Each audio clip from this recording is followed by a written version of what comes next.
week we were discussing from the introduction only, and we were just going through a lot of points in the previous classes.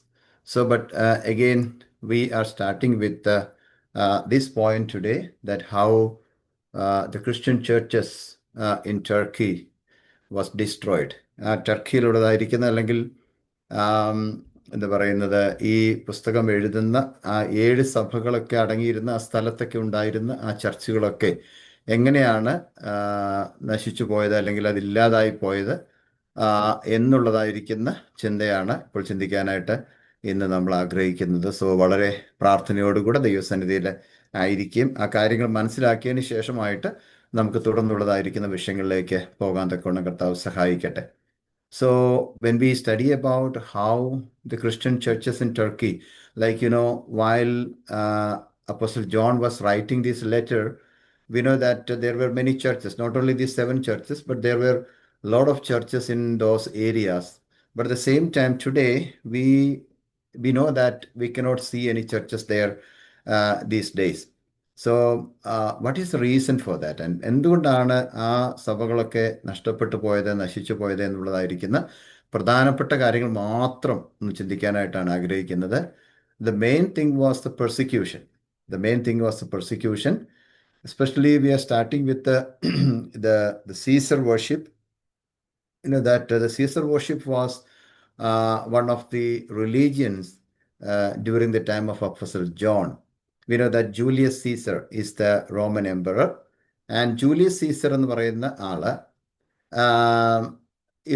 and the Caesar worship became the universal religion of the Roman Empire. അന്നത്തെ കാലഘട്ടത്തിൽ Roman എംപയറിൽ ഈ Julius സീസറിനെ worship ചെയ്യുക, ആരാധിക്കുക എന്ന് പറയുന്നതായിരിക്കുന്ന ഒരു അനുഭവം universally എല്ലാവരും അത് അംഗീകരിച്ച് സീസറിനെ ആരാധിക്കണം എന്നുള്ള ഒരു, അല്ലെങ്കിൽ ചക്രവർത്തി ആരാധിക്കണം എന്നുള്ളതായിരിക്കുന്ന ഒരു സംരംഭം കൊണ്ടുവരുന്നതായിട്ട് നമുക്ക് കാണാൻ സാധിക്കുന്നുണ്ട്. So we need to know that one thing about the background of this book also, because actually we know that in the background of the book of Revelation we can see the development of Caesar worship and also the persecution of Christians.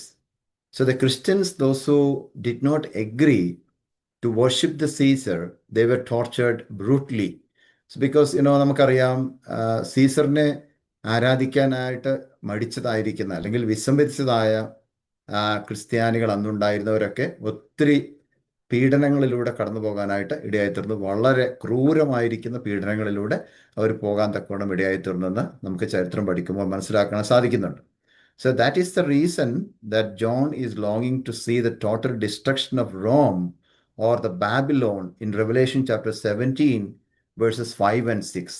So let us read that Revelation chapter 17 verses 5 and 6. Then we will see why Apostle John was longing to see the total destruction of Rome or Babylon in his days itself.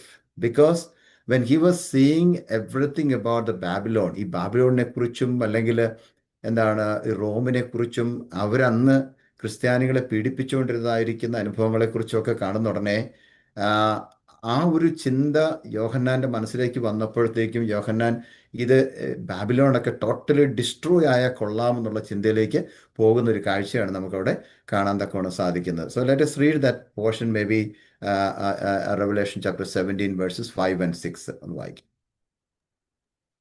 This title was written on her forehead: Mystery, Babylon the Great, the mother of prostitutes and of the abominations of the earth. I saw that the woman was drunk with the blood of the saints, the blood of those who bore testimony to Jesus. When I saw her, I was greatly astonished. മർമ്മം മഹതിയാം Babylon, വേശ്യമാരുടെയും മ്ലേച്ഛതകളുടെയും മാതാവ് എന്നൊരു പേര് അവളുടെ നെറ്റിയിൽ എഴുതിയിട്ടുണ്ട്. വിശുദ്ധന്മാരുടെ രക്തവും യേശുവിന്റെ സാക്ഷികളുടെ രക്തവും കുടിച്ച് സ്ത്രീ മത്തയായിരിക്കുന്നത് ഞാൻ കണ്ടു. അവളെ കണ്ടിട്ട് അത്യന്തം ആശ്ചര്യപ്പെട്ടു. Okay, what is that we read there?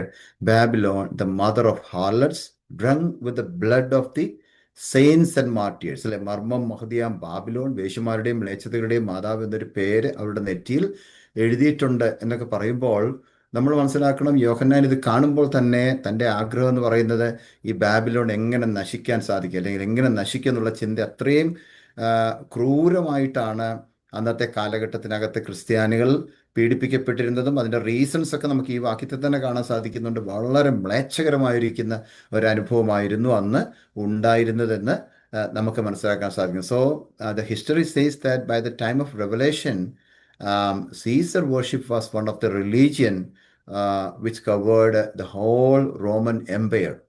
And as the Christians were refusing to worship Caesar, they were severely persecuted and killed. അപ്പോൾ ഈ സീസറിനെ അല്ലെങ്കിൽ കൈസറിനെ ആരാധിക്കാനായിട്ട്, ആ ചക്രവർത്തി ആരാധിക്കാൻ അവർ മടിച്ചപ്പോൾ, ക്രിസ്ത്യാനികൾ മടിച്ചപ്പോൾ വളരെ ശക്തമായ ക്രൂരമായിട്ടുള്ള പീഡനങ്ങളിലൂടെ അവർ കടന്നു പോകാനായിട്ട് ഇടയായിത്തീർന്നു. അപ്പം importantly we have to understand persecution was one of the important reason that why the churches in churches in Asia Minor or Turkey were destroyed, and it was pulled down. So the situation was entirely different, because once a year in those days everyone in the empire had to come together to burn the incense to the godhead of Caesar, and they had to say Caesar is Lord. കൈസറാണ് ദൈവം, അല്ലെങ്കിൽ കൈസറാണ് കർത്താവ് എന്ന് പറഞ്ഞുകൊണ്ട് വർഷത്തിൽ ഒരിക്കൽ എല്ലാവരും അവിടെ വന്നിട്ട് ഒരു എല്ലാവരും കൂടെ ചേർന്നിട്ട് ഒരു ധൂപം കാട്ടുന്ന പോലെ കാണിച്ചതിന് ശേഷമായിട്ട് ഗോഡ് ഹെഡ് ഓഫ് സീസർ എന്ന് പറയണം, അല്ലെങ്കിൽ സീസർ ഈസ് ദ ലോർഡ്, ദൈവമാണ് സീസർ എന്ന് പറയണമെന്നുള്ളതായിരിക്കും നിയമം അവിടെ ഉണ്ടായിരുന്നു. Why it was done was to show the divinity of emperor. ആ ചക്രവർത്തിയുടെ ദൈവത്വത്തെ, അല്ലെങ്കിൽ ചക്രവർത്തി ഒരു ദൈവമാണെന്ന് പ്രഖ്യാപിക്കാൻ വേണ്ടിയും എല്ലാവരും അവിടെ വന്ന് ആ സീസറിനെ ആരാധിക്കാനുള്ളതായിരിക്കുന്ന ഒരു റൂള് അന്ന് ഉണ്ടാക്കാൻ തക്കൊണ്ട് ഇവിടെയായിരുന്നു. But after doing this they could go and worship any god or goddesses they liked, because നമുക്കറിയാം അത് ചെയ്തതിന് ശേഷമായിട്ട് അവർക്ക് എവിടെയെങ്കിലും പോയ ശേഷമായിട്ട് ഏത് ദൈവത്തെ വേണമെങ്കിലും ആരാധിക്കാം. പക്ഷെ വർഷത്തിൽ ഒരിക്കൽ അവിടെ വന്ന് സീസറിനെ ആരാധിക്കണം എന്നും സീസർ ഈസ് ദ ലോർഡ്, സീസറാണ് ദൈവം അല്ലെങ്കിൽ കർത്താവ് എന്നും പറയണമെന്നുള്ളതായിരിക്കും നിയമം അവിടെ ഉണ്ടാകും. And let us see who is the next Roman emperor. Augustus. Augustus is the next Roman emperor. He also allowed the worship of Julius Caesar. ഈ ജൂലിയസ് സീസറിനെ ആരാധിക്കണമെന്നുള്ളതായിരിക്കുന്ന നിയമം ഈ ഓഗസ്റ്റസ് എന്ന് പറയുന്ന എംപററും ചക്രവർത്തിയും പറഞ്ഞു. അതിനുശേഷം വന്ന എംപററാണ് ടൈബീരിയസ്. സോ ഞാൻ പെട്ടെന്ന് പറഞ്ഞു വിടുകയാണ്. Tiberius. So Tiberius is the next Roman emperor after Augustus, and he discouraged that worship. Caesar വർഷിപ്പിനെ ഈ ടൈബീരിയസ് എന്ന് പറയുന്ന റോമൻ എംപറർ എന്ത് ചെയ്തു? ധൈര്യപ്പെടുത്തി, അല്ലെങ്കിൽ അതിനെ പ്രോത്സാഹിപ്പിച്ചില്ല, നിരുത്സാഹപ്പെടുത്തി എന്നാണ് കാണാൻ സാധിക്കുന്നത്. പക്ഷെ then Caligula was the next Roman emperor. He attempted to place his own images in the Jerusalem temple. Jerusalem temple കലിഗുലയുടെ ഇമേജസ് അല്ലെങ്കിൽ ആ രൂപങ്ങളെ കൊണ്ടുവെക്കാനായിട്ട് തന്നെ ശ്രമിക്കുകയും ഒക്കെ ചെയ്തതായിട്ട് നമ്മൾ വായിക്കുന്നുണ്ട്. അതിനുശേഷമായിട്ട് he could not proceed it. അദ്ദേഹത്തിന് അത് തുടർന്ന് കൊണ്ടുപോകാനായിട്ട് സാധിച്ചില്ല. The next Roman emperor was Claudius. And Claudius also allowed people to worship their own gods. Claudius പറഞ്ഞു, നിങ്ങൾക്ക് ഇഷ്ടമുള്ള ദൈവങ്ങളെ നിങ്ങൾക്ക് ആരാധിക്കാമെന്ന് ക്ലൗഡിയസ് പറഞ്ഞു. So Claudius was allowing people to worship any gods or their own gods. Okay. But here comes the person, the emperor, Nero, from AD 54 to 68. AD 54 തൊട്ട് 68 വരെ അവിടെ ഭരിച്ചിരുന്ന എംപറർ ആയിരുന്നു, ചക്രവർത്തിയായിരുന്നു Nero. From his time, the severe persecution started on Christians. And he did not insist them to worship Caesar. He was putting all blame on Christians in great fire of Rome. റോമില് ഒരു വലിയ തീപിടുത്തം ഉണ്ടായതായിട്ട് നമ്മൾ AD 64 ഉണ്ടായതായിട്ട് കാണാൻ സാധിക്കുന്നുണ്ട്. It was in AD 64. Nero burned the Roman city. എന്താ സംഭവിച്ചെന്ന് ചോദിച്ചാൽ, ഈ AD 64 വലിയൊരു തീപിടുത്തം റോമൻ സിറ്റിയിൽ ഉണ്ടായപ്പോൾ Nero he began to persecute Christians on blaming them that for great fire on Rome in AD 64. ഈ AD 64 നീറോ തന്നെ റോമൻ സിറ്റിയിൽ തീയിട്ടതിന് ശേഷമായിട്ട്, അഗ്നിക്കിരയാക്കിയതിന് ശേഷമായിട്ട് അതിൻ്റെ ഫുൾ ബ്ലെയിം ക്രിസ്ത്യൻസിന്മേലിട്ടു. അല്ലെങ്കിൽ ക്രിസ്ത്യാനികളാണ് ഇവിടെ തീയിട്ട് നശിപ്പിച്ചത് എന്നുള്ളതായിരിക്കുന്ന ബ്ലെയിം എല്ലാം, കുറ്റം മുഴുവനും ക്രിസ്ത്യാനികൾക്ക് അവരുടെ മേളിലിടാനിടയായി തീർന്നു. So and during those days the Christians and the leaders of the Christianity, some were dressed in furs to be killed by dogs. എന്ന് പറഞ്ഞാലും മൃഗങ്ങളുടെ വസ്ത്രം ധരിപ്പിച്ചിട്ട്, വസ്ത്രം ധരിപ്പിച്ചിട്ട് എന്താ പറയുന്ന, നായ്ക്കളെ കൊണ്ട് കടിപ്പിക്കുന്ന ഒരു, പട്ടികൾ കടിച്ച് അവരെ കൊല്ലുന്ന അനുഭവങ്ങളൊക്കെ ക്രിസ്ത്യൻസിനുണ്ടായി. And others were crucified also. ഒത്തിരി പേരെ അന്ന് ക്രൂശിച്ചു കൊന്നു. And some others were set on fire, തീക്കിരയാക്കി, അല്ലെങ്കിൽ കുറെ പേരെ കത്തിച്ചു കൊന്നു. അങ്ങനെയുള്ളതായിരിക്കുന്ന severe persecutions were happening during the time of Nero. Even although we understand some persecution of Christians is believed to have occurred, and some it was very cruel. The extent of it has been widely exaggerated എന്നാണ് പറഞ്ഞത്. കാരണം അത്രയും ശക്തമായിട്ടുള്ള പീഡനങ്ങളിലൂടെയാണ് അന്നത്തെ ക്രിസ്ത്യാനികൾ പോയിക്കൊണ്ടിരുന്നത് എന്ന് പറയപ്പെടുന്നു. Then the next two emperors were Vespasian and Titus. Vespasian and Titus. And during the time of Vespasian and Titus, they did not insist them to Caesar worship. അതായത് സീസർ വർഷിപ്പ് നിർബന്ധമാക്കേണ്ട ആവശ്യമില്ല എന്ന് പറഞ്ഞ ആൾക്കാരാണ് Vespasian and Titus. But in AD 81 to 96, AD 81 to 96 വരെ ഭരിച്ച, റോമിൽ ഭരിച്ചതായിരിക്കുന്ന emperor ആയിരുന്നു Domitian. Domitian, when we know about Domitian, the emperor, from the history, he was the cold-blooded persecutor എന്ന് അറിയപ്പെടുന്നു. cold-blooded persecutor എന്ന് അറിയപ്പെടുന്നു. And he was A devilish emperor എന്നറിയപ്പെടുന്നു. അതായത് ചക്രവർത്തി ആണെങ്കിൽ പോലും വളരെ ഡെവിളിഷ് ആയിട്ടുള്ള, സൈറ്റാനിക് ആയിട്ടുള്ള ഒരു സ്വഭാവമുള്ളതായിരിക്കുന്ന ഒരു ചക്രവർത്തി ആയിട്ടാണ് കാണാൻ സാധിക്കുന്നത്. And he is known as the Saint devil എന്ന് പറയുന്നത്.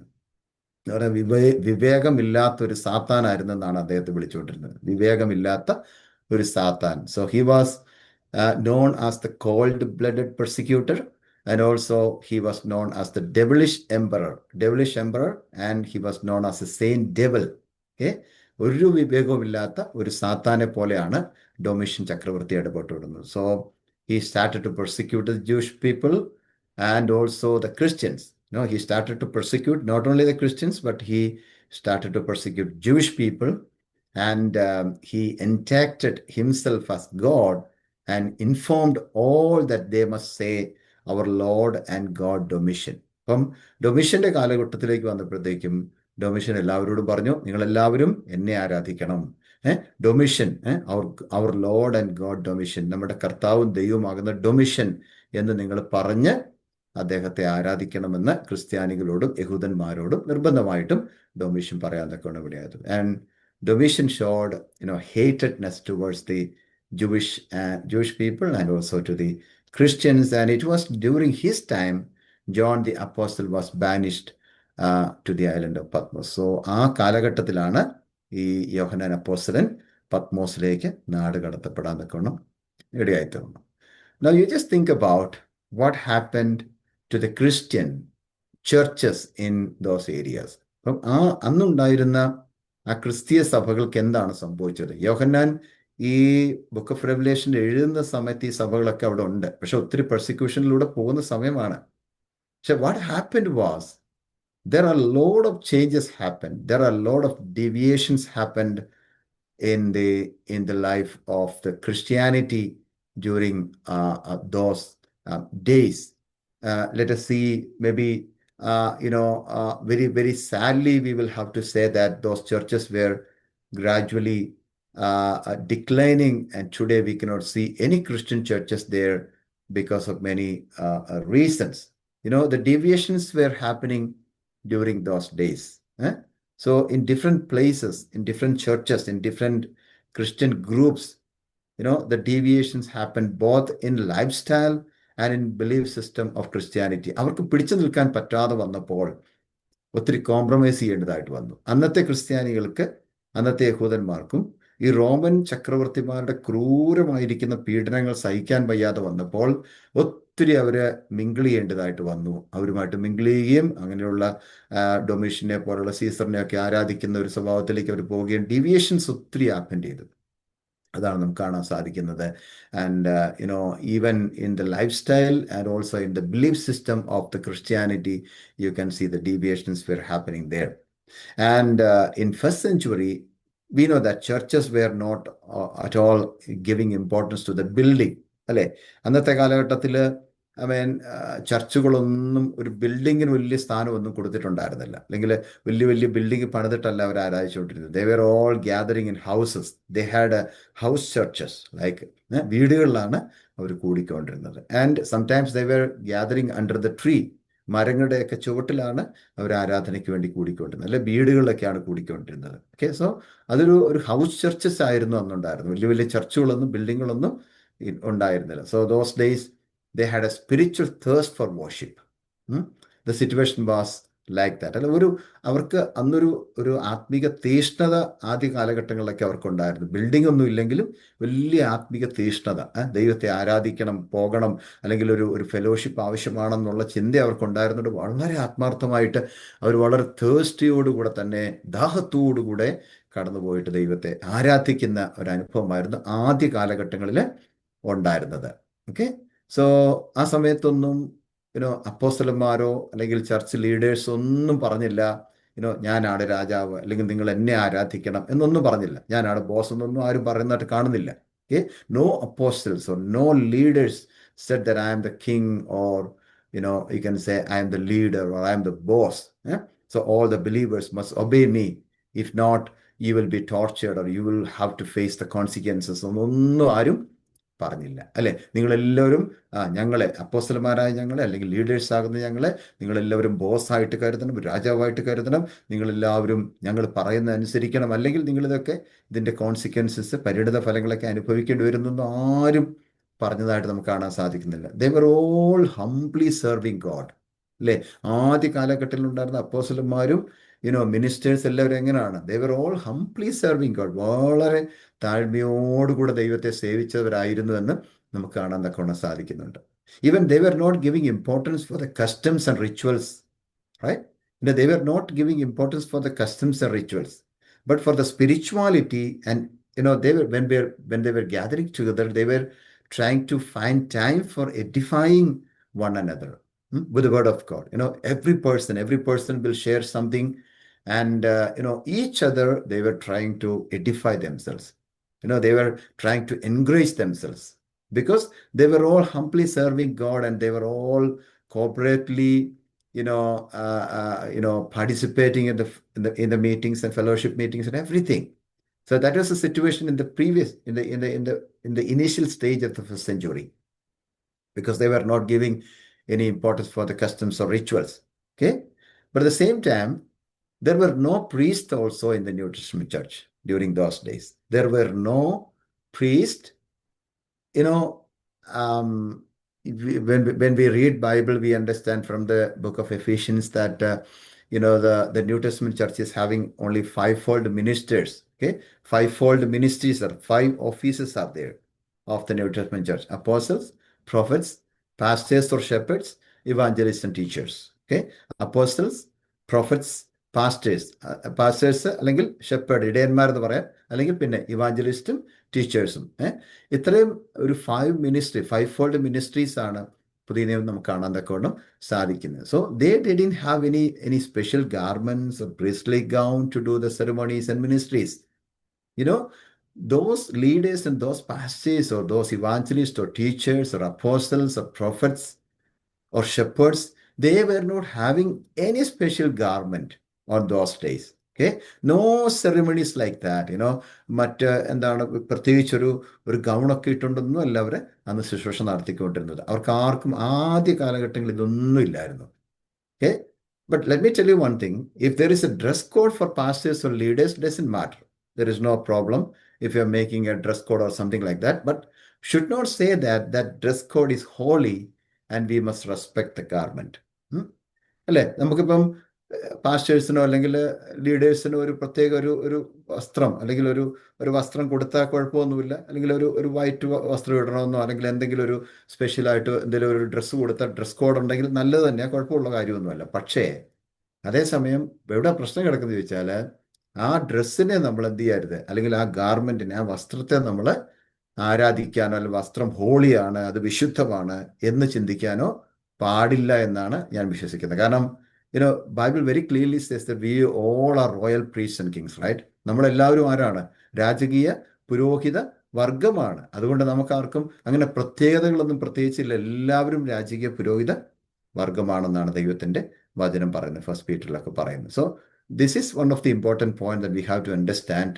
In the early Christianity, in the initial time of the Christianity, it was like that.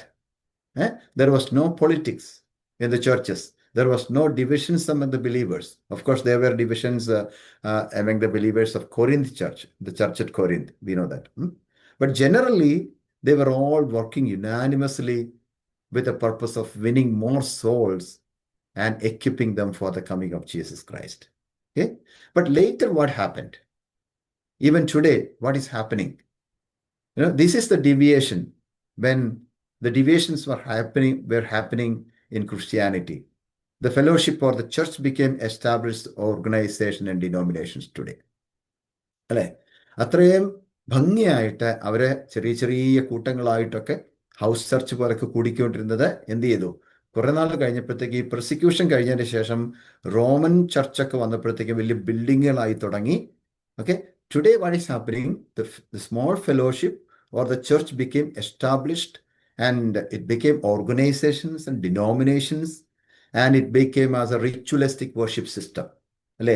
ഇന്നത്തെ കാലഘട്ടത്തിൽ എന്താ സംഭവിച്ചിരിക്കുന്നത്? ഇത് മുഴുവനും എന്തായി? വലിയ ഡിനോമിനേഷൻസ് ആയി മാറി, ഓർഗനൈസേഷൻസ് ആയി മാറി, പിന്നെ അതിനെല്ലാം കുറെ ലീഡേഴ്സായി, അതിനെല്ലാം രാജാക്കന്മാരായി. സോ ചർച്ചിന്റെ പർപ്പസ് ആകെപ്പാടെ മാറി മാറി പോകുന്ന കാലഘട്ടങ്ങളാണ് പിന്നെ നമ്മൾ കാണാൻ സാധിക്കുന്നത്. Okay, we know that the priests and the leaders took more authority. Now, later we understand the priests or the leaders were having more authority over the people, and the politics came inside the churches, and the churches became the business center. Nothing is happening there spiritually. Nothing is happening in many of the churches today. On those days also, so the churches became business center ആയിട്ടാണ് churches ഒക്കെ മാറാൻ തക്കോണവിടെ ആയിത്തീർന്നു. Later what happened? There was no priority for Jesus, but priority has been given for Mother Mary and the other so-called saints and mediators. So this is what happened there. Gradually, the church and the purpose of the church was changing, deviating. How? There was no priority for Jesus Christ. They were gathering in the churches, but there is no priority for Jesus Christ. Instead of Jesus Christ, they placed Mother Mary. Okay, മറിയത്തെ അല്ലെങ്കിൽ അമ്മ മറിയത്തെ എന്ത് ചെയ്തു? ദൈവത്തെ, കർത്താവിനെ ആരാധിക്കേണ്ടതിന് പകരമായിട്ട് അങ്ങോട്ട് കയറ്റി വെച്ചിട്ട് അവരെ ആരാധിക്കുക. ദെൻ ഓൾസോ സെയിൻസ് ഉണ്ടായിരുന്നു, അല്ലെങ്കിൽ എന്താണ്, വിശുദ്ധന്മാരായിട്ട് ആൾക്കാരെ പ്രഖ്യാപിക്കാൻ തുടങ്ങി. മീഡിയേറ്റേഴ്സിനെയൊക്കെ ഉണ്ടാക്കി, അല്ലെങ്കിൽ മധ്യസ്ഥന്മാരെ ഉണ്ടാക്കി. അപ്പം അങ്ങനെയുള്ള ആൾക്കാരെയൊക്കെ ആരാധിക്കാനും അവരിലൂടെ ദൈവത്തിൻ്റെ അടുത്തോട്ട് പോകാനുമുള്ളതൊക്കെ പ്രാർത്ഥിക്കാനും ഒക്കെ തുടങ്ങുന്ന ഒരു അനുഭവം നമുക്ക് കാണാൻ സാധിക്കും. But we know that the apostles never Z after their death, you all must proclaim that this man is saint of God. അല്ലേ? ഒരു അപ്പോസ്റ്റലും പറഞ്ഞിട്ടില്ല ഞങ്ങൾ മരിച്ചു കഴിയുമ്പോഴത്തേക്ക് ഞങ്ങളെ എന്ത് ചെയ്യണം, നിങ്ങൾ വിശുദ്ധരായിട്ട് പ്രഖ്യാപിക്കണമെന്ന് ആരും പറഞ്ഞിട്ടില്ല. Okay, but the people made them saints and they started to pray to the statue of those apostles as an intercessory prayer. അല്ലെ, ഒരു എന്താ പറയുന്നത്, ഒരു മധ്യസ്ഥന്മാരായിട്ട് അവരെ ഉണ്ടാക്കി വെച്ചിട്ട് അവരുടെ രൂപം വെച്ചിട്ട് അവരോട് പ്രാർത്ഥിക്കുന്ന ഒരു കാഴ്ചയാണ് നമുക്ക് കാണാൻ സാധിക്കുന്നത്. ഏതാ? അന്നുണ്ടായിരുന്ന അപ്പോസ്റ്റലന്മാരുടെ പേര് വെച്ചിട്ട്, പേര് പറഞ്ഞിട്ട് അവർ ത്രൂ കർത്താവിൻ്റെ അടുത്തോട്ട് പോകാനായിട്ട് പ്രാർത്ഥിക്കുക. മറിയയിലൂടെയും ഇതുപോലെയുള്ളതായിരിക്കുന്ന പുണ്യവാളന്മാർ, അല്ലെ? പുണ്യവാളന്മാരെന്ന് പറയാൻ സെയിൻസ്, അല്ലേ? അപ്പം നമുക്കറിയാം നമ്മളെല്ലാവരും ആരാണ്? സെയിൻസ് ആണ്. ദൈവമക്കൾ എല്ലാവരും വിശുദ്ധന്മാരും വിശുദ്ധമതികളുമാണ്. അത് കർത്താവിൻ്റെ വചനത്തിൽ പറയുന്ന കാര്യമാണ്, അല്ലേ? കർത്താവിൻ്റെ രക്തത്താൽ വീണ്ടും ജനിക്കപ്പെട്ട എല്ലാവരും ആരാണ്? വിശുദ്ധന്മാരും വിശുദ്ധമതികളുമാണ്. അല്ലാതെ ഒരിക്കലും കുറച്ച് പേര് മാത്രം, അല്ലെങ്കിൽ പ്രത്യേകിച്ച് ചില ആൾക്കാർ മാത്രമാണ് വിശുദ്ധരെന്ന് ഒരിക്കലും നമുക്ക് പറയാനായിട്ട് പറ്റത്തില്ല. Okay, again what happened was many Christians started to compromise their faith with idol worship. എന്താണ് പിന്നെ വിഗ്രഹാരാധനയുമായിട്ട് പല ക്രിസ്ത്യാനികളും ആ സമയത്ത് കോംപ്രമൈസ് ചെയ്തു, വിട്ടുവീഴ്ച ചെയ്തു. കാരണം അവർക്കല്ലാതെ അവിടെ നിൽക്കാനൊക്കാത്ത അവസ്ഥയായി. പെർസിക്യൂഷൻ കൂടി വരുന്ന ഉടനെ, when the persecution was increasing, they were not able to stand in their faith. And what happened was they started to compromise their faith with the idol worship. We know the history, how the transition of Asia Minor happens gradually from, you can say it like predominantly Christian region to the Muslim majority over centuries. അല്ലെ, ഓരോ centuries കഴിയും തോറും ആ സ്ഥലങ്ങളിൽ ഉണ്ടായിരുന്ന Asia മൈനറിൽ തന്നെ ഉണ്ടായിരുന്ന സ്ഥലങ്ങളെല്ലാം മെജോറിറ്റി ആയിട്ട് മാറി. ക്രിസ്ത്യാനിറ്റി ഉണ്ടായിരുന്ന സ്ഥലത്ത് മെജോറിറ്റി മുസ്ലിം ആയിട്ട് മാറുന്ന ഒരു അനുഭവമാണ് പിന്നെ നമ്മൾ കണ്ടുവരുന്നത്. സോ പിന്നെ the Ottoman rule and they were forcing the conversions, and their unlimited invasions made Christianity to decline in Turkey, and Islam is in power today. This is very clearly we know that. ഇന്നിപ്പം ഇസ്ലാമാണ് അവിടുത്തെ ഏറ്റവും വലിയ മതമായിട്ട് നിൽക്കുന്നത് ടർക്കിയിലൊക്കെ. So I think even today also this Islamic invasion is encroaching. എന്താണ് ഒരു ഇസ്ലാമിക് അധിനിവേശം is taking place in various European and western Christian countries everywhere. അല്ലെ, നമ്മളിപ്പോൾ എവിടെ നോക്കിയാലും അങ്ങനെ ഒരു ഇസ്ലാമിൻ്റെ ഒരു എൻക്രോച്ച്മെന്റ് കാണാൻ സാധിക്കും, ഒരു ഇൻവേഷൻ കാണാൻ സാധിക്കും, അധിനിവേശം.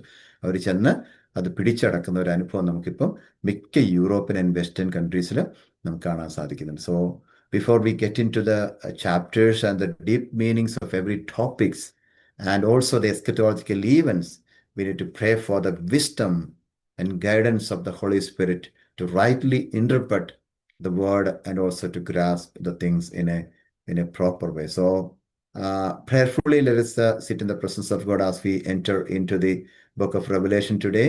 And now I would like to give you the chapter wise outline of book of Revelation, so that you will be getting an idea of what are the important topics included in each chapter and the important points also that we're planning to cover in our studies. So through this outline, you will get a clear idea about what is there in the chapters. Okay, each chapter is giving an idea about what is the important portion in that. And through this outline also you can get all those things and what is our plan to cover all these studies. And I have divided the total 22 chapters of this book into 9 divisions. ഈ 22 അധ്യായമുള്ള ഈ book of റെവലേഷനെ ഞാൻ 9 divisions ആയിട്ട് തിരിച്ചിരിക്കുകയാണ്. അതുകൊണ്ട് എന്താ സംഭവിക്കുന്നത് വെച്ചാൽ ഈ 9 ഡിവിഷനിലും chapter ബേസിലാണ് നമ്മൾ പഠിക്കാൻ പോകുന്നത്. അപ്പോൾ ഒരു ചാപ്റ്ററിനകത്ത് എന്തൊക്കെയാണ് ഉള്ളതെന്നുള്ളത് ഞാൻ അവിടെ കൊടുത്തിട്ടുണ്ട്. ഇമ്പോർട്ടൻ്റ് ആയിട്ടുള്ള പോയിന്റ് ഒരു ചാപ്റ്റർ, ഒന്നാമത്തെ ചാപ്റ്റർ എടുക്കുകയാണെങ്കിൽ ഒന്നാമത്തെ അധ്യായത്തിൽ എന്താ കൊടുത്തിരിക്കുന്നുള്ള ഇമ്പോർട്ടൻ്റ് ആയിട്ടുള്ള കാര്യങ്ങൾ അതിനകത്ത് കാണാൻ സാധിക്കും. അങ്ങനെയുള്ള കുറച്ച് കാര്യങ്ങളാണ് അവിടെ കൊടുത്തിരിക്കുന്നത്. സോ അത് പെട്ടെന്ന് നിങ്ങൾക്ക് എഴുതിയെടുക്കാൻ ബുദ്ധിമുട്ടുണ്ടെങ്കിൽ ഒരു സ്ക്രീൻഷോട്ട് എടുക്കുകയാണെങ്കിൽ, ഫോൺ കൊണ്ട് എടുക്കുകയാണെങ്കിൽ ഈസി ആയിട്ട് പിന്നെ നിങ്ങൾക്കത് ക്ലിയർ ആയിട്ട് എഴുതിയെടുക്കാം. ഇപ്പം നമുക്ക് അതിന് ഒരുപക്ഷെ നിങ്ങൾക്ക് സമയം കിട്ടിയില്ലെങ്കിൽ സ്ക്രീൻഷോട്ട് എടുത്ത് വെച്ചാലും മതി ഫോണിനകത്ത്. അപ്പം നിങ്ങൾക്ക് പിന്നീട് അത് നോക്കാൻ ചെയ്യാം. എഴുതാൻ സമയം ഉണ്ടെങ്കിൽ എഴുതിക്കാം, no problem. So first of all, the chapter-wise outline of Book of Revelation. Now, the first one is Greetings of John and the Visions of the Son of Man. Revelation chapter 1. ഒന്നാം അധ്യായത്തിനകത്ത് നമുക്ക് കാണാൻ സാധിക്കുന്നത് greetings of John, യോഹന്നാന്റെ ഒരു എന്താണ് തുടക്കത്തിൽ ഒന്ന് greet ചെയ്യാണ്. അപ്പോൾ വന്ദനം പറയാം അല്ലേ, യോഹന്നാൻ ഒരു വന്ദനം പറഞ്ഞ് തുടങ്ങുന്നു. Then the visions of the son of മാൻ, എന്താണ് മനുഷ്യപുത്രന്റെ ഒരു ദർശനം കൂടെ നമുക്കവിടെ കാണാനായിട്ട് സാധിക്കുന്നു ചാപ്റ്റർ 1. എന്നാൽ രണ്ടാമത്തെ പോർഷൻ എന്താ കാണുന്നത്, ചാപ്റ്റർ 2 and 3, 2ഉം 3ഉം അധ്യായങ്ങളിൽ you can see the messages to the 7 churches. 7 സഭകൾക്കുള്ളതായിരിക്കുന്ന ദൂതുകളാണ് chapter 2 and 3 we can see there. Especially in chapter 2, you can see the messages are given to the church at Ephesus, Smyrna, Pergamum and Thyatira. ഇപ്പൊ chapter 2-ൽ എന്താ കാണുന്നത്? Ephesus, സ്മൂർന്ന്, Pergamos, തൈത്തൈര എന്ന് പറയുന്ന ഈ ചർച്ചുകൾക്കുള്ളതായിരിക്കുന്ന ദൂതാണ് chapter 2-ൽ കാണുന്നത്. In that chapter 2, you can see that here the Lord is praising their faithfulness, but also giving them some warnings and repentance. Okay, എന്ന് പറഞ്ഞാൽ എന്താണ്? അതിനെക്കുറിച്ചുള്ളതായിരിക്കും അല്ലെ. അവരെ പ്രൈസ് ചെയ്യുന്നുണ്ട്, അവരെ പുകഴ്ത്തുന്നുണ്ട് ചില കാര്യങ്ങൾക്ക് വേണ്ടി, അവരുടെ വിശ്വസ്തതയെ കണ്ടിട്ട് അവരെ പുകഴ്ത്തുന്നൊക്കെ അതിനകത്ത് എഴുതിയിട്ടുണ്ട്. At the same time he is giving some warnings. വളരെ താക്കീതായിട്ട് ചില കാര്യങ്ങൾ നിങ്ങൾ മാനസാന്തരപ്പെടണം എന്നൊക്കെ പറയുന്ന അധ്യായമാണ് ചാപ്റ്റർ 2. ബട്ട് ഇൻ ചാപ്റ്റർ 3, മൂന്നാമത്തെ അധ്യായത്തിലോട്ട് വരുന്ന ഉടനെ നമുക്ക് കാണാൻ സാധിക്കുന്നത് അവിടെ the messages are given to the church at Sardis, Philadelphia and Laodicea. ഈ സാർദീസ്, ഫിലദൽഫിയ, ലവോദിക്ക ഈ 3 സഭയ്ക്കുള്ളതായിരിക്കുന്ന ദൂതാണ് മൂന്നാമത്തെ അധ്യായത്തിൽ നമുക്ക് കാണാൻ സാധിക്കുന്നത്. And also we can see there the words of encouragement, criticism and also the promises to those who overcome. അവിടെ ധൈര്യപ്പെടുത്തുന്ന വാക്കുകൾ കാണാൻ സാധിക്കുന്നുണ്ട്, ക്രിറ്റിസിസം അവരെ വിമർശിക്കുന്നതായിട്ട് കാണാൻ സാധിക്കുന്നുണ്ട്. അപ്പൊ തന്നെ ജയിക്കുന്നവർക്ക് ദൈവം കൊടുക്കാനിരിക്കുന്ന അനുഗ്രഹങ്ങളെക്കുറിച്ചുള്ളതായിരിക്കുന്ന വാക്തത്വം കൂടെ നമുക്ക് ആ ഭാഗത്ത് കാണാൻ സാധിക്കുന്നു. Now we come to the chapters 4 and 5. 4ഉം 5ഉം അധ്യായങ്ങൾ എന്താ കാണാൻ സാധിക്കുന്നത്? The scene in heaven. സ്വർഗത്തിന്റെ ഒരു ദർശനമാണ്, അല്ലെങ്കിൽ സ്വർഗത്തിൽ നടക്കുന്ന ഒരു ദൃശ്യമാണ് നമുക്ക് അവിടെ കാണാൻ സാധിക്കുന്നത്. The scene in heaven. എന്തൊക്കെയാണ് അവിടെ ഉള്ളതെന്ന് അറിയാമോ? The vision of heaven and the glorious throne surrounded by 24 elders and 4 living creatures. സ്വർഗത്തിന്റെ ഒരു ദർശനം നമുക്ക് ഈ 4ഉം 5ഉം അധ്യായങ്ങളിൽ കാണാൻ സാധിക്കുന്നുണ്ട്. പിന്നെ 24 മൂപ്പന്മാരാൽ ചുറ്റപ്പെട്ട് നിൽക്കുന്നതായിരിക്കുന്ന ഒരു വലിയ മഹത്വകരമായിരിക്കുന്ന ഒരു സിംഹാസനം കാണാൻ സാധിക്കുന്നുണ്ട്. പിന്നെ 4 ലിവിങ് ക്രിയേച്ചേഴ്സും ഉണ്ട്. ജീവനുള്ള 4 ജീവികളെ കുറിച്ച് നമുക്ക് അവിടെ കാണുവാനായിട്ട് സാധിക്കുന്നുണ്ട്. So that is in chapter 4 and 5. And when we go to chapter 6 and 7, 6ഉം 7ഉം അധ്യായങ്ങളിൽ പഠിക്കുമ്പോൾ അവിടെ you will study about the 144,000 servants of God. 144,000 പേരെ കുറിച്ച് അവിടെ കാണുന്നുണ്ട്. They are from the tribes of Israel. അല്ലേ? അതൊക്കെ നമ്മൾ പിന്നീട് പഠിക്കും, വിശദമായിട്ട് പഠിക്കും. ഇപ്പം ചെറിയൊരു ഔട്ട്ലൈൻ തരുക. Okay, so 144,000 servants of God from the tribes of Israel. You can see about all those people from chapters 6 and 7, and chapters 8 to 11, 8 മുതൽ 11 വരെയുള്ളതായിരിക്കുന്ന അധ്യായങ്ങളിൽ you can see the 7 trumpets are there. 7 കാഹളങ്ങൾ നമുക്കവിടെ കാണാൻ സാധിക്കുന്നുണ്ട്. We will study about the visions of 2 witnesses there, and their death and their resurrection and more. You can see എന്തൊക്കെ കാണാൻ സാധിക്കുന്നത് ഈ 8 മുതൽ 11 വരെയുള്ള അധ്യായത്തിൽ ഒത്തിരി കാര്യങ്ങളുണ്ട്. പ്രധാനമായിട്ടും നമ്മൾ പഠിക്കാൻ പോകുന്നത് എന്തൊക്കെയായിരിക്കും അറിയാമോ? Visions of the 2 witnesses. അതായത് 2 സാക്ഷികളെ കുറിച്ചുള്ള ദർശനം യോഹന്നാൻ കാണുന്നതിനെ കുറിച്ച് കാണുന്നു. 2 സാക്ഷികൾ ഇറങ്ങി വരുന്നതായിട്ട് കാണുന്നു. പിന്നെ അവർ മരിക്കുന്നതായിട്ട് കാണുന്നു, അവർ ഉയർത്തെഴുന്നേക്കുന്നതായിട്ട് കാണുന്നു. ഇതെല്ലാം നമ്മൾ ഈ ചാപ്റ്റേഴ്സിൽ കാണാൻ സാധിക്കുന്നുണ്ട്. Again next one is chapters 12 to 14, 12 മുതൽ 14 വരെയുള്ളതായിരിക്കുന്ന അധ്യായങ്ങളിൽ നമുക്ക് കാണാൻ സാധിക്കുന്നത് the dragon and the number of the beast 666, 666, 666 എന്നുള്ള ആ ഒരു നമ്പർ നമുക്കവിടെ കാണാൻ സാധിക്കുന്നുണ്ട്. പിന്നെ ഡ്രാഗൺ കാണാൻ സാധിക്കുന്നുണ്ട്, മഹാസർപ്പത്തെ കാണാൻ സാധിക്കുന്നുണ്ട്. അങ്ങനെയുള്ള കാര്യം. The vision of A woman ഉണ്ട്, ഒരു സ്ത്രീയെക്കുറിച്ചുള്ളതായിരിക്കുന്ന ഒരു ദർശനമുണ്ട്. ഡ്രാഗൺ ഉണ്ട്, അല്ലെങ്കിൽ എന്താണ് മഹാസർപ്പമുണ്ട്. ദെൻ എ മെയിൽ ചൈൽഡ് ഉണ്ട്, എന്താണ് ഒരു ആൺകുട്ടിയെക്കുറിച്ച് അവിടെ കാണുന്നുണ്ട്. The mark of the beast ഉണ്ട്, എന്താണ് മൃഗത്തിൻ്റെ സംഖ്യ, മൃഗത്തിൻ്റെ അടയാളം അല്ലെങ്കിൽ സംഖ്യ 666. ഇതൊക്കെ അടങ്ങുന്നതാണ് പഠനമാണ് chapters 12 to 14. So I think more interesting will be may be chapters 12 to 14 അല്ലേ? ഈ അധ്യായങ്ങളായിരിക്കും കുറച്ചുകൂടെ ഇൻട്രസ്റ്റഡ് ആയിട്ട് നമുക്ക് തോന്നുന്ന പഠിക്കാനായിട്ട്. ഓക്കെ, നമുക്ക് അവിടെ ചെല്ലാം. 1ാമത്തെ അധ്യായമൊക്കെ ഒന്ന് കഴിഞ്ഞ് പതുക്കെ പോവാം. ഓക്കെ, പിന്നെ അടുത്തെന്ന് പറയുന്നത് ചാപ്റ്റർ 15 and 16 ആണ്. ഓക്കെ, 15ഉം 16ഉം അധ്യായങ്ങൾ എന്ന് വായിക്കുമ്പോൾ അവിടെ പ്രധാനമായിട്ടും ഉള്ളത് 7 ബൗൾസ് ഓഫ് ദ ഗോഡ്സ് റാത്ത് ആണ്. അതായത് എന്താണ് ദൈവക്രോധത്തിന്റെ 7 ക്രോധ കലശങ്ങൾ. ദ ബൗൾസ് ഓഫ് ഗോഡ്സ് റാത്ത്, ദൈവത്തിന്റെ ക്രോധം നിറഞ്ഞു നിൽക്കുന്ന ഒരു കലശം നമുക്ക് അവിടെ കാണാൻ സാധിക്കുന്നുണ്ട്. The wrath and also the devastating judgement of God, ദൈവത്തിന്റെ ന്യായവിധി. ഈ എന്താണ് ബൗൾസ് ഓഫ് ഗോഡ്സ് റാത്ത് എന്ന് പറയുന്നത് ജഡ്ജ്മെന്റിനെയാണ് കാണിക്കുന്നത്. ദൈവത്തിന്റെ ക്രോധത്തെയും അതുപോലെ തന്നെ ദൈവത്തിന്റെ ന്യായവിധിയും കൂടെ കാണിക്കുന്നതാണ്. അത്രയും കാര്യങ്ങളാണ് എഴുതിയിരിക്കുന്നത്. Chapters 15 and 16. And next one is chapters 17 and 18. That is the fall of Babylon the Great. മഹദിയാം ബാബിലോണിന്റെ പതനം, അല്ലെങ്കിൽ മഹദിയാം ബാബിലോണിന്റെ അധപ്പതനത്തെക്കുറിച്ചും തകർച്ചയെക്കുറിച്ചും നമുക്ക് ചാപ്റ്റേഴ്സ് 17 and 18 കാണാൻ സാധിക്കുന്നുണ്ട്. And finally in chapters 19 through 22, 19 തൊട്ട് 22 വരെയുള്ള അധ്യായങ്ങൾ കാണാൻ സാധിക്കുന്നത് the final judgement and the new heaven and new earth. അതായത് ഫൈനൽ ജഡ്ജ്മെന്റ് ഏറ്റവും ഒടുക്കത്തെ ഒരു അന്ത്യന്യായവിധി കാണാൻ സാധിക്കുന്നുണ്ട്. പുതിയ ആകാശം, പുതിയ ഭൂമി, ഇതെല്ലാം നമുക്ക് കാണാൻ സാധിക്കുന്നത് ഇവിടെയാണ്. അതിനകത്ത് തന്നെ പ്രധാനമായിട്ടുള്ളത് the marriage supper of the lamb ഉണ്ട്. കുഞ്ഞാട്ടിന്റെ കല്യാണ വിരുന്നിനെ കുറിച്ച് നമുക്ക് അവിടെ കാണാൻ സാധിക്കുന്നുണ്ട്. Then we see that Satan will be bound for 1000 years. സാത്താനെ 1000 വർഷത്തേക്ക് ബന്ധിക്കുന്ന ഒരു കാഴ്ച അവിടെ കാണാൻ സാധിക്കുന്നുണ്ട്. Then we will see the millennial kingdom. എന്താണ് സഹസ്രാബ്ദ വാഴ്ച, 1000 ആണ്ട് വാഴ്ചയെ കുറിച്ച് അവിടെ സംസാരിക്കുന്നു. And also new heaven and new earth, പുതിയ ഭൂമിയും പുതിയ ആകാശവും നമ്മൾ കാണാൻ തക്കവണ്ണം സാധിക്കും ആ ഏരിയയിൽ അല്ലെങ്കിൽ ആ ചാപ്റ്റേഴ്സിൽ. So I believe after getting through these divisions we are able to get an idea about the important topics in each chapter. Okay, നമ്മളിപ്പോൾ ഇത്രയും നേരം ചിന്തിച്ചുകൊണ്ടിരുന്നത്, ഇത് കണ്ടുകൊണ്ടിരുന്നപ്പോൾ തന്നെ നമുക്ക് മനസ്സിലായി ഏതൊക്കെയാണ് നമ്മൾ പഠിക്കാൻ പോകുന്നത്, അല്ലെ? ഏതൊക്കെ ചാപ്റ്റേഴ്സിൽ എന്തൊക്കെ ഉണ്ടോ അതൊക്കെയാണ് നമ്മൾ പഠിക്കാനായിട്ട് ചിന്തിക്കാനായിട്ട് പോകുന്നത് എന്നുള്ളത് ഒരു ഐഡിയ കിട്ടിയെന്ന് ഞാൻ വിശ്വസിക്കുന്നു.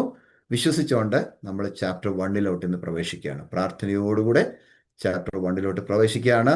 So as we enter into chapter 1 of Book of Revelation, I would request everyone to be prayerfully, participate and attend in this Bible study so that we will be able to go through those portions.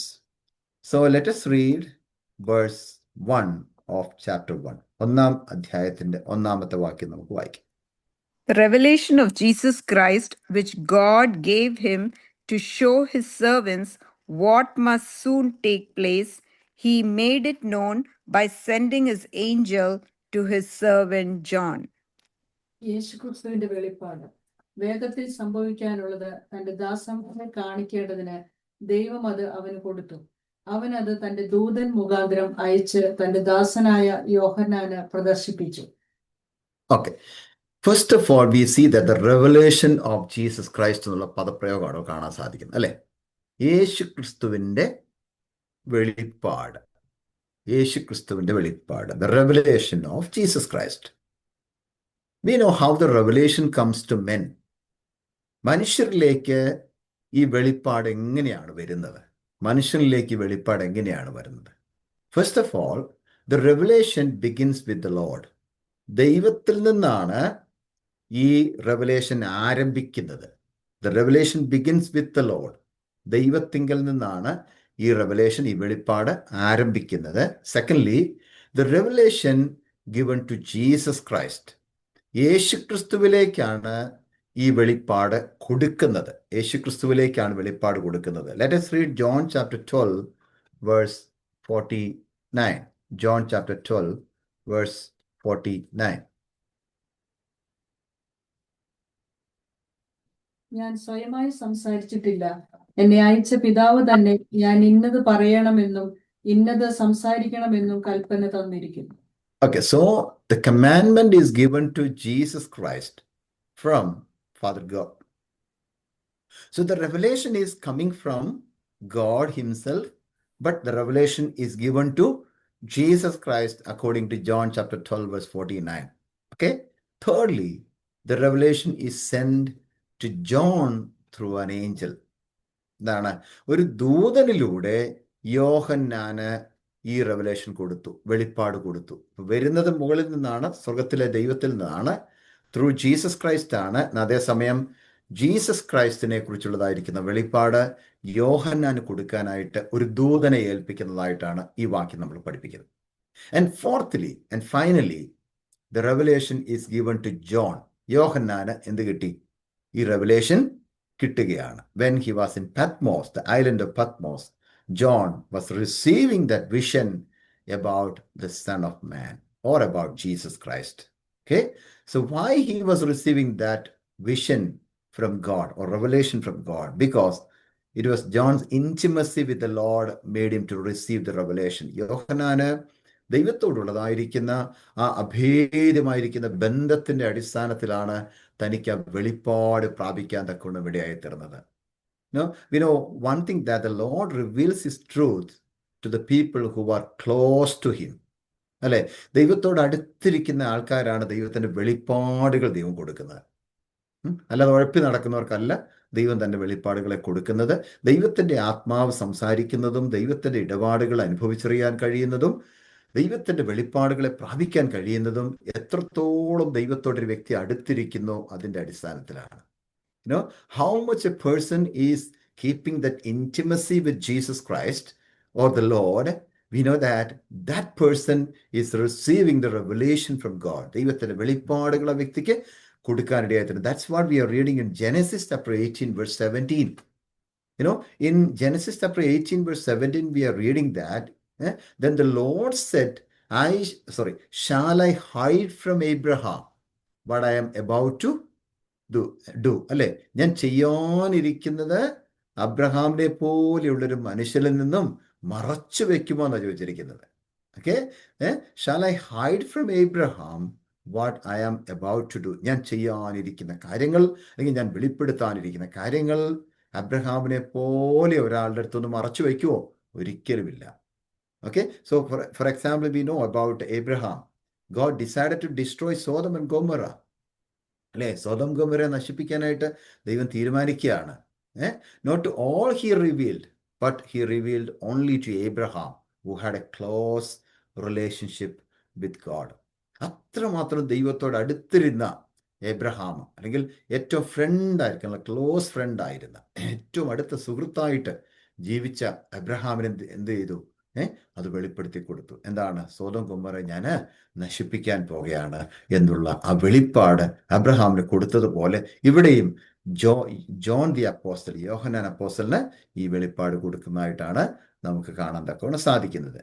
Now we will go to verse 3. വായിക്കാം, 3-ാമത്തെ വാക്യം വായിക്കാം. ഈ പ്രവചനത്തിന്റെ വാക്കുകളെ വായിച്ചു കേൾപ്പിക്കുന്നവരും കേൾക്കുന്നവരും അതിൽ എഴുതിയിരിക്കുന്നത് പ്രമാണിക്കുന്നവരും ഭാഗ്യവാന്മാർ. സമയം അടുത്തിരിക്കുന്നു. Okay, the threefold blessings, the threefold blessings. ആർക്കാണ് എന്താ പറയുന്നത്? ഒരു 3 വിധത്തിലുള്ളതായിരിക്കുന്ന ഭാഗ്യാവസ്ഥകളെ കുറിച്ച് അവിടെ കാണാൻ സാധിക്കുന്നുണ്ട്. ഭാഗ്യവാന്മാരാണ്. ആരൊക്കെയാണ് ഭാഗ്യവാന്മാര്? 3-fold blessings അവിടെ ഈ 3-ാമത്തെ വാക്യത്തിൽ തന്നെ പറയുന്നുണ്ട്. 3 കൂട്ടം ആളുകൾ അനുഗ്രഹിക്കപ്പെട്ടവരാണ്, ബ്ലെസ്ഡ് ആണ്, ഒരു ഭാഗ്യവാന്മാരാണെന്ന് പറഞ്ഞു. First of all, readers are blessed. അല്ലേ, വായിക്കുന്നവർ ആരാണ്? വായിച്ച് കേൾപ്പിക്കുന്നവരെ ഭാഗ്യവാന്മാരാണ്, അനുഗ്രഹിക്കപ്പെട്ടവരാണ്. The reader mentioned here is not the private reader, but the man who publicly reads in the presence of the congregation. Okay, publicly വായിക്കുന്ന ഒരു കാര്യത്തെക്കുറിച്ചാണ് അവിടെ എഴുതിയിരിക്കുന്നത്. കാരണം this letter was written for the ministers of the church. Okay, ഓരോ ചർച്ചിന്റെയും അവിടെ നമ്മൾ chapter 2 നോക്കുന്ന പറഞ്ഞാൽ എഫെസോസിലെ സഭയുടെ ദൂതൻ എഴുതുക, to the angel of the church in Ephesus എന്നാണ് ചാപ്റ്റർ 2 verse 1 പറഞ്ഞിരിക്കുന്നത്. So this letter specifically it was written for the pastor or the minister of the church, each church. So അവിടെ ദൂതൻ എഴുതിയിരിക്കുന്നത് പറയുമ്പോൾ അവിടുത്തെ പാസ്റ്റർക്കാണ്, അല്ലെങ്കിൽ അവിടുത്തെ ശുശ്രൂഷകനാണ് അത് എഴുതുന്നത്. ഓക്കെ, സോ ദെൻ പാസ്റ്ററാണ് എന്ത് ചെയ്യുന്നത്? അത് പബ്ലിക്കലി വായിച്ചു കേൾപ്പിക്കുന്നത്. യഹൂദന്മാരുടെയൊക്കെ അവരുടെയൊക്കെ പ്രാർത്ഥനാ കൂട്ടങ്ങളിലും ഒക്കെ സിനഗോഗുകളിലൊക്കെ സ്ക്രിപ്ചർ ഓപ്പണായിട്ട് പബ്ലിക്കലി വായിക്കുന്ന ഒരു സ്വഭാവമുണ്ട്. എന്ന് പറഞ്ഞ പോലെ ഇത് വായിച്ചു കേൾപ്പിക്കുന്ന ഒരു അനുഗ്രഹമാണെന്ന് പറയുന്നത്. സോ പ്രൈവറ്റ് ആയിട്ട് റീഡ് ചെയ്യുന്ന ഒരു കാര്യത്തെക്കുറിച്ചല്ല, but the man who is publicly reading the word of God in the presence of the congregation, they are blessed എന്നാണ് അവിടെ പറഞ്ഞിരിക്കുന്നത്. And reading the scripture was an important service in the Jewish worship also. We know that Luke chapter 4, verses 16 and 17. No time to read that portion. Okay, so we know that when somebody is reading the scripture, that is one of the important service in the Jewish worship. Luke chapter 4, verses 16 and 7. So there is a blessing in reading the scripture. So that is the first one, the first blessedness. ഒന്നാമത്തെ ഭാഗ്യാവസ്ഥ, ഒരു അനുഗ്രഹം എന്ന് പറയുന്നത് ദൈവത്തിന്റെ വചനങ്ങളെ വായിച്ച് കേൾപ്പിക്കുന്നവർ ആരാണ്? ഭാഗ്യവാന്മാരാണ്, അല്ലെങ്കിൽ അനുഗ്രഹിക്കപ്പെട്ടവരാണ്. സെക്കൻഡ്ലി, ദി ഹിയറേഴ്സ് ആരാണ്? കേൾവിക്കാരും അനുഗ്രഹിക്കപ്പെട്ടവരാണ്. വായിച്ച് കേൾക്കുന്നവർ അനുഗ്രഹിക്കപ്പെട്ടവരാണ്. It's a privilege for us to hear and read the word of God. അല്ലേ? നമുക്കൊക്കെ ഈ ദൈവത്തിന്റെ വചനം ഒന്ന് കേൾക്കാനോ വായിക്കാനോ, നമുക്ക് ചെവിക്കൊക്കെ കേൾവിയൊക്കെ ഉള്ള എത്ര അനുഗ്രഹമാണെന്നറിയാമോ? എത്രയോ പേർക്ക് ഈ കേൾവി ഇല്ലാത്തവരുണ്ടെന്നറിയാമോ? അവരുടെ മുമ്പിലൊക്കെ നമ്മൾ എത്ര അനുഗ്രഹിക്കപ്പെട്ടവരാണ്. ഇത് കേൾക്കാനായിട്ട് ഉള്ള കഴിവ് ദൈവം നമുക്ക് തന്നിരിക്കുകയാണ്, അല്ലേ? ഹിയറിംഗ് പവർ ദൈവം നമുക്ക് തന്നിരിക്കുകയാണ്. So it's a privilege for us to hear. When somebody is speaking, when some pastors are speaking, or some teachers or leaders are speaking, some brothers or sisters are speaking from the word of God, it is a privilege for us to hear the word of God. Hear the word of God. It is available always. The word of God is always available. We are so blessed. We are the blessed people to listen the scripture. And third thing, the third blessedness, the third group of people are very important. What is that? Doers are blessed. അല്ലേ? Doers, അല്ലെങ്കിൽ ദൈവത്തിന്റെ വചനം പ്രമാണിക്കുന്നവരാരാണ്? അനുഗ്രഹിക്കപ്പെട്ടവരാണ്, അല്ലേ? ദൈവത്തിന്റെ വചനം പ്രമാണിക്കുന്നവര് അനുഗ്രഹിക്കപ്പെട്ടവരാണെന്നാണ് മൂന്നാമത്തെ വാക്യത്തിൽ പറഞ്ഞിരിക്കുന്നത്. എന്താണ്? Doers means the person who obey the word of God is more blessed. അല്ലേ? വായിക്കുന്നത് കൊള്ളാം, നല്ലതാണ്, വായിച്ച് കേൾക്കുന്നത് നല്ലതാണ്, പക്ഷെ ഏറ്റവും കൂടുതൽ അനുഗ്രഹിക്കപ്പെടുന്ന ആരാന്നറിയാമോ? The person who is obeying the word of God, അല്ലെ? Keeping the word of God, അല്ലെങ്കിൽ ദൈവത്തിന്റെ വചനത്തെ പ്രമാണിക്കുന്നവരാണ് ഏറ്റവും കൂടുതൽ അനുഗ്രഹിക്കപ്പെട്ടതെന്ന് നമുക്ക് അവിടെ കാണാം. So there are many people, they are so interested in reading and hearing, but at the same time, those who are ready to obey the word of God, they are more blessed by God. That is what we understand. We will go to the next point. Very quickly, we will see that, and we will close with a word of prayer. So the next one is the 7 blessedness in the book of Revelation. പെട്ടെന്ന് ഞാനങ്ങ് പറഞ്ഞുവിടാം, അതും കൂടെ തീർത്തിട്ട് നമുക്ക് പ്രാർത്ഥിച്ച് അവസാനിപ്പിക്കാം. So the 7 blessedness in the book of Revelation. അപ്പം നമ്മൾ മനസ്സിലാക്കണം, ഈ വെളിപ്പാട് പുസ്തകത്തിനകത്ത് ഒരു 7 ഭാഗ്യാവസ്ഥകളെ കുറിച്ച് പറയുന്നുണ്ട്. വായിക്കാനായിട്ട് ആഗ്രഹിക്കുന്നില്ല വാക്യങ്ങളൊന്നും, ഞാനങ്ങ് പറഞ്ഞുവിടാം. ഓക്കെ, അപ്പം 7 വിധത്തിലുള്ളതായിരിക്കുന്ന ഭാഗ്യാവസ്ഥകളെ കുറിച്ച് ഈ വെളിപ്പാട് പുസ്തകത്തിൽ തന്നെ നമുക്ക് കാണാൻ സാധിക്കുന്നുണ്ട്. അത് ഞാനങ്ങ് പറഞ്ഞുവിടാനായിട്ട് ആഗ്രഹിക്കുകയാണ്. ഒന്നാമത്തേത്, the blessedness of reading, hearing and obeying the word of god. എന്താണ്? ചാപ്റ്റർ 1 verse 3 നമ്മൾ കാണുന്നുണ്ട്. വായിച്ചു കേൾപ്പിക്കുന്നവരും അത് കേൾക്കുന്നവരും പിന്നെ അത് അനുസരിക്കുന്നവരും ഭാഗ്യവാന്മാരെന്നാണ് പറഞ്ഞിരിക്കുന്നത്. Secondly, ബ്ലെസ്സഡ്നെസ് of the dead in Christ. ക്രിസ്തുവിൽ മരിച്ചവർ ആരാണ്? ഭാഗ്യവാന്മാർ. എവിടെ കാണുന്നത്? Revelation chapter 14 verse 13. ക്രിസ്തുവിൽ മരിച്ചവർ ഭാഗ്യവാന്മാർ. Blessed are the dead who dye in the Lord. ക്രിസ്തുവിൽ മരിക്കുക. ക്രിസ്തുവിൽ മരിക്കുന്ന ആരാണ്? ക്രിസ്തു ജീവിച്ചവരാണ്, അല്ലെ? Those who live in Christ, they will die in Christ, അല്ലെ? ക്രിസ്തുവിൽ ജീവിച്ചവർ ക്രിസ്തുവിൽ മരിക്കും. അവരാരാണ്? ഭാഗ്യവാന്മാരാണെന്ന് അവിടെ കാണുന്നു. Thirdly, blessedness of the watchful pilgrim means in Revelation chapter 16 verse 15 we are reading that blessed is he who is awake keeping his garments. എന്താണ്? അവരവരുടെ ദൈവം കൊടുത്തിരിക്കുന്ന വസ്ത്രത്തെ സൂക്ഷിക്കുക, ഉണർന്നിരിക്കുകയും അവരുടെ വസ്ത്രത്തെ സൂക്ഷിക്കുകയും ചെയ്യുന്നതായിരിക്കുന്ന ആളുകൾ, വാച്ച്ഫുൾ ആയിരിക്കുന്ന ആൾക്കാർ, ദേ ആർ ബ്ലെസ്ഡ്, അല്ലേ? അവരുടെ വസ്ത്രത്തെ അവസാന നിമിഷം വരെ സൂക്ഷിക്കുകയും ഉണർന്നിരുന്ന് സൂക്ഷിക്കുകയും ചെയ്യുന്നവർ ബ്ലെസ്ഡ് ആണ്. ദെൻ നാലാമത്തെ എന്താണ്? Fourth one, blessedness of the invited guest of god. എന്താണ്? Revelation chapter 19 verse 9 we are reading that blessed are those who are invited to the marriage supper of the lamb, അല്ലെ? കുഞ്ഞാടിന്റെ കല്യാണ വിരുന്നിലേക്ക് ക്ഷണിക്കപ്പെട്ടവർ ഭാഗ്യവാന്മാരെന്നാണ് chapter 19 verse 9 പറഞ്ഞിരിക്കുന്നത്. ക്ഷണിക്കപ്പെട്ടവർ ഭാഗ്യവാന്മാർ. And the fifth one, അഞ്ചാമത്തെ കാര്യം എന്താണെന്നറിയാമോ? Blessedness of the people whom death cannot touch. എന്താണ്? Revelation chapter 20 verse 6 കാണുന്നത് എന്താണ്? വാക്യം എങ്ങനെയാണ്? 20:6 വായിക്കാമോ? 20:6 മാത്രം. ഇത് ഒന്നാമത്തെ പുനരുദ്ധാനം. ഒന്നാമത്തെ പുനരുദ്ധാനത്തിൽ പങ്കുള്ളവൻ ഭാഗ്യവാനും വിശുദ്ധനുമാകുന്നു. അവരുടെ മേൽ രണ്ടാം മരണത്തിന് അധികാരമില്ല.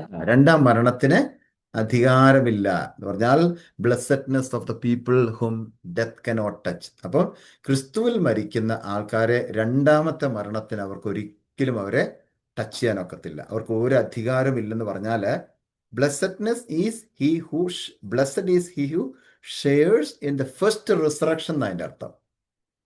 ആ വാക്യത്തിൻ്റെ അർത്ഥം അതാണ്. In the first resurrection who are those people? The martyrs of Jesus Christ. അല്ലെ, ക്രിസ്തുവിന് വേണ്ടി എന്താണ് രക്തസാക്ഷിത്വം വഹിച്ചവരെ കുറിച്ച് അവിടെ പറയുന്നത്. എന്താണത്? The second death is the lake of fire. രണ്ടാമത്തെ മരണം എന്ന് പറയുന്നത് ശരിക്കും പറഞ്ഞാൽ അറിയാമോ? ഈ അഗാധകൂപത്തിലേക്ക് തള്ളിയിടുന്ന, അല്ലെങ്കിൽ എന്താണ്, തീപ്പൊയ്കയിലേക്ക് തള്ളിയിടുന്നതായ ഒരു അനുഭവമാണ് സെക്കൻഡ് ഡെത്ത് എന്ന് പറയുന്നത്. പക്ഷെ ഈ സെക്കൻഡ് ഡെത്തിന് ഒരിക്കലും ദൈവമക്കളെ തൊടാനായിട്ട് കഴിയത്തില്ല. the second death cannot touch any people of God, any servant of God, any child of God, because we are saved by the blood of Jesus Christ. Amen. So because we are the blessed people, നമ്മൾ ആരാണ്? ഭാഗ്യവാന്മാരാണ്, നമ്മൾ അനുഗ്രഹിക്കപ്പെട്ടവരാണ്. കാരണം ഈ രണ്ടാമത്തെ മരണത്തിന് നമ്മളെ തൊടാനായിട്ട് കഴിയത്തില്ല. Amen. So blessedness of the people whom death cannot touch. ഒരുപക്ഷെ ഈ ഭൂമിയിൽ ഫിസിക്കലി നമ്മൾ മരിച്ചു പോയേക്കാം, ഫിസിക്കലി നമ്മൾ മരിച്ചേക്കാം. പക്ഷേ സ്തോത്രം, ഈ എന്താ പറയുന്നത്, ലേക്ക് ഓഫ് ഫയറിലേക്ക് നമ്മൾ എടുത്തിടത്തില്ല. കാരണം നമ്മൾ രക്ഷിക്കപ്പെട്ടവരാണ്. Second death is the lake of fire. So the lake of fire or the second death cannot touch the people of god, the children of god, because we are already saved. ഇനി എന്താണ് ആറാമത്തെ കാര്യം? Blessedness of those who obey the word. Blessedness of those who obey the word means blessed is he who keeps the words of the prophecy of this book. അല്ലെ, chapter 22 verse 7. ഈ പുസ്തകത്തിൽ എഴുതിയിരിക്കുന്ന പ്രവചനങ്ങളെ അനുസരിക്കുന്ന അല്ലെങ്കിൽ പ്രമാണിക്കുന്നവരെല്ലാവരും ആരാണ്? ഭാഗ്യവാന്മാരാണ്. Blessed is he who keeps the words of the prophecy of this book. ഈ പുസ്തകത്തിൽ എഴുതിയിരിക്കുന്ന പ്രവചനവാക്യങ്ങളെ വിശ്വസിക്കുകയും അനുസരിക്കുകയും ചെയ്യുന്നവരെല്ലാവരും ഭാഗ്യവാന്മാരാണെന്ന് പറയുന്നു. ഇനി the last one, seventh one, is in Revelation chapter 22 verse 14, blessedness of whose robes are washed. ആരുടെ വസ്ത്രമാണോ എന്താണ് കഴുകപ്പെട്ടിരിക്കുന്നത്, അല്ലെ? ചാപ്റ്റർ 22 വേഴ്സ് 14 നമുക്കത് കാണാൻ സാധിക്കുന്നുണ്ട്. ജീവന്റെ വൃക്ഷത്തിൽ തങ്ങൾക്ക് അധികാരം ഉണ്ടാകേണ്ടതിന് ഗോപുരങ്ങൾ കൂടി നഗരത്തിൽ കടക്കേണ്ടത് തങ്ങളുടെ വസ്ത്രം അലക്കുന്നവർ ഭാഗ്യവാന്മാർ. തങ്ങളുടെ വസ്ത്രം അലക്കുന്നവർ, അല്ലെങ്കിൽ വസ്ത്രത്തിൽ ഏതെങ്കിലും സമയത്ത് ഒരു ചെറിയ പ്രയാസമുണ്ടായാൽ, ഒരു കറ പറ്റിയാൽ, അതാത് സമയങ്ങളിൽ ടൈം ടു ടൈം വാഷ് ചെയ്ത് വിശുദ്ധിയോടും വേർപാടോടും കൂടെ ജീവിക്കുന്ന പ്രിയപ്പെട്ടവരാരാണെന്ന് പറഞ്ഞിരിക്കുന്നത്? ബ്ലെസ്ഡ് ആണ്, അല്ലേ? അപ്പം നമുക്ക് അതിനുവേണ്ടി പ്രാർത്ഥിക്കാൻ കഴിയട്ടെ. ഇന്ന് രാത്രി നമ്മൾ ഇത്രയും നേരം ചിന്തിച്ചിരുന്ന ദൈവത്തിൻ്റെ വചനങ്ങളെല്ലാം നമുക്കൊന്ന് ധ്യാനിച്ചുകൊണ്ട്, ഹല്ലേലൂയ, എത്ര അനുഗ്രഹിക്കപ്പെട്ടവരാണ് പ്രിയപ്പെട്ടവരെ. നമ്മൾ കർത്താവിൻ്റെ സന്നിധിയിലായിരിക്കുന്ന നമ്മളെല്ലാവരും ദൈവത്താൽ അനുഗ്രഹിക്കപ്പെട്ടവരാണ്. ദൈവത്തിൻ്റെ കൃപ കൊണ്ട് ദൈവം നമ്മെ അലങ്കരിച്ചിരിക്കുകയാണ്. So let us pray, oh Lord, help us, oh Master, to obey the word of God, not only hearing or not only just reading the word of God, but Lord, help us to obey the word of God each and every moment of our lives എന്ന് നമുക്ക് ദൈവത്തോട് പ്രാർത്ഥിക്കാൻ കഴിയട്ടെ. കർത്താവിൻ്റെ കരങ്ങളിലേക്ക് നമ്മളെ സമർപ്പിച്ചുകൊണ്ട് നമുക്ക് എല്ലാവർക്കും ചേർന്ന് പ്രാർത്ഥിക്കാം. ഇന്ന്